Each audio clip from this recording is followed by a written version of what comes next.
How do you reopen business in amidst COVID-19 pandemic? A Swedish innovation automate distancing, making your workplace a safe place. Access control.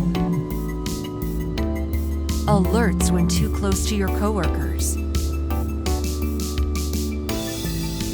Reminders.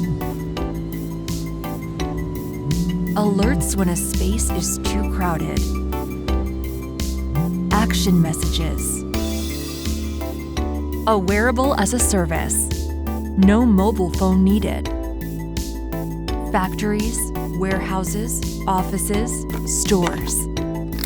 Open up in a responsible way. Keep your coworkers safe and protect their privacy. Empowered by Turnpike and Microsoft. So it's a pleasure being here, meeting you, meeting friends, and meeting some of the partners that we work together with. My name is Carl Norberg, and I'm the co-founder of Turnpike. And the world is really upside down. I don't know if it's the most important year of them all, but it's definitely not going to be the same again. We're going to live our lives in a different way. We're going to work differently, we're going to travel differently, we're going to consume, and we're going to spend money differently. So to me, it's very clear that two roads. You can either feel like really sorry for yourself and the business that you run, lay down and die, or you can decide that we need to embrace change and the innovation that is needed in order to come out strong on the other end. And since you're listening and watching, I assume you belong to the second part, or the second group here. And we all know that it's not the strongest necessarily or the most intelligent species that survive, but actually the one that is most adaptable to change.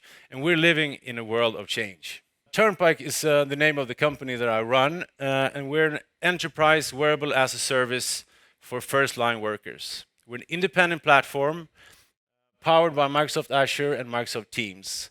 So we're a software company and we're hardware agnostic. And we work really well with different hardware partners, like Samsung, for example, that you saw in the film, and you will see later on as well. So when we talk about innovation and change, we do it in different levels. I don't know if you remember from school, there was this Maslow hierarchy of needs, where everything starts in the bottom with safety, security, and up in the top, it's about living your life at the fullest of your potential. That goes both for private life and work life, and we have solutions all the way for first-line workers, and I will tell you more about that. So in retail, of course, the most important thing right now is to integrate online and offline. There's one thing that physical retail is better than any other alternative out there, and that is to build strong relationships. And the human interaction is, of course, key. So when we think innovation and the stuff that we built, we always have that in mind to try to build stronger personal relationships. And maybe that is even more important now than ever before because of the situation we're in, and also now that we're opening up, less people are going to have to deliver more, work harder, and perform better than they did before this. So what we do is we empower people with actionable info the moment they need to know. I'll read that again. We empower people with actionable info the moment they need to know. Sounds simple, it isn't. The million-dollar question for a lot of companies right now is, with all the investments that they've done in really sophisticated and smart enterprise systems and IoT systems, sensors, cameras, etc., they sit on the information or the data and the intelligence, but how do you get that information out to the first-line workers in real time? So they can act on this intelligence and the information without disturbing them. And also doing that in an environment where they're not allowed to or shouldn't carry a mobile phone. And we've cracked that. One thing that I thought was amazing listening to Satya Nadella at NRF earlier this year was this statement. A crucial key to retail success in the new decade is using technology to support employees. Giving data to employees is the single most ROI intensive thing you can do. It increases your conversion rate by 15% and your satisfaction rate by 10%.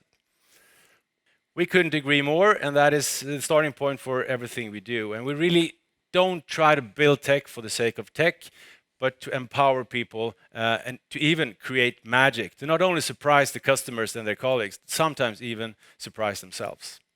I'll be very specific with what I mean. I have 8 examples of features that we use today. This one you saw in the film. It's about social distancing, and this is, of course, extremely important and interesting right now, especially for the industries that are booming. Everything connected to e-commerce, like warehouses, logistics, etc., where they hire more and more people. How do they keep those people safe? So making sure that people are not too close to each other is really important. By legislation, you need to make sure that you don't have more than X number of people in a certain area, in a store, in a restaurant, whatever it might be. So how do you make sure that you don't break the rules and regulations? Well, now we have the solution for it. Access, super easy, but just make sure that the right people are where they should be all the time. And also simple things like opening doors. Clock in, clock out, of course, as well. But why should you carry around things and have to put them down on the floor when you can just walk towards an elevator, for example, and the door opens up? Plus, you don't want to touch surfaces if you don't really have to. Customers, the most important thing of it all, they want service. And in stores, sometimes they press screens or buttons, or they might walk in with a mobile phone and click and collect. So we need to make sure that they get the attention that they deserve.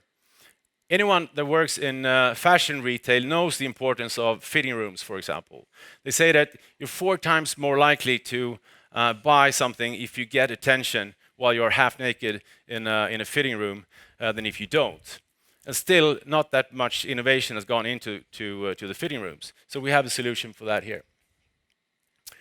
Call colleagues. It could be simple things like I need backup, or we need to open up a new cashier. And maybe I don't want to inform the entire world, or at least the entire store, about my logistic challenges and use the intercom. So just a simple press and make sure that you get the attention you need from your colleagues. It could also be call for security, which is a really important thing. And then, of course, task management. You can prepare in advance, or it could be ad hoc messages from the management, from coworkers, or third-party devices. Shift scheduling. We all know how tricky it is to make people work when they should and doing what they should do. And it's also tricky for the staff to really know, where am I going to go next? And so much time is spent just finding out what am I going to do next hour, next couple of hours. Here you walk around with the information on your skin. There's a lot of opportunities in sending out messages to the staff. It could be encouraging things when you start in the morning or when you close for the day.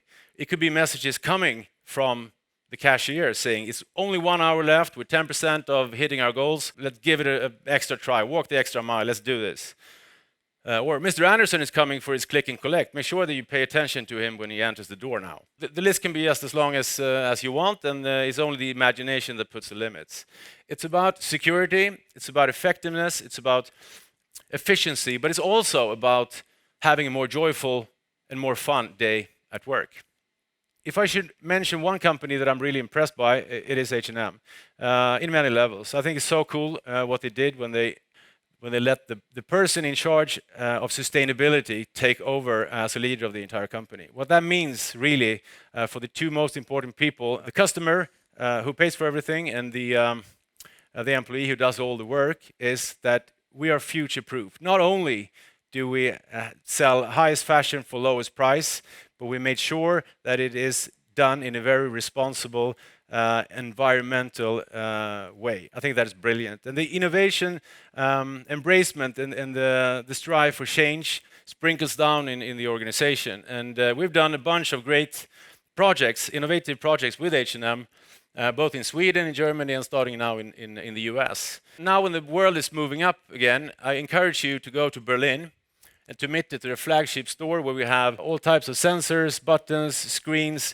connected to the staff. And they really appreciate working in this way, and the clients a better time at the store.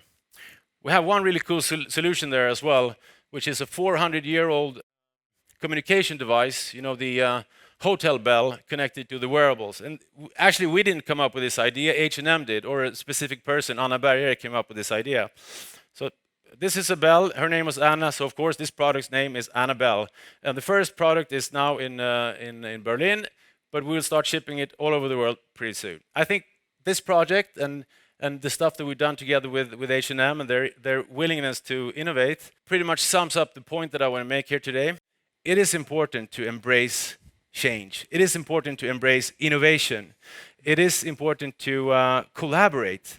And I think it's pretty important to do it right now. Because if we do it right now, then we have really great opportunities to also take market shares in this situation. So thank you so much for watching, and hopefully we'll keep in touch. Thank you so much.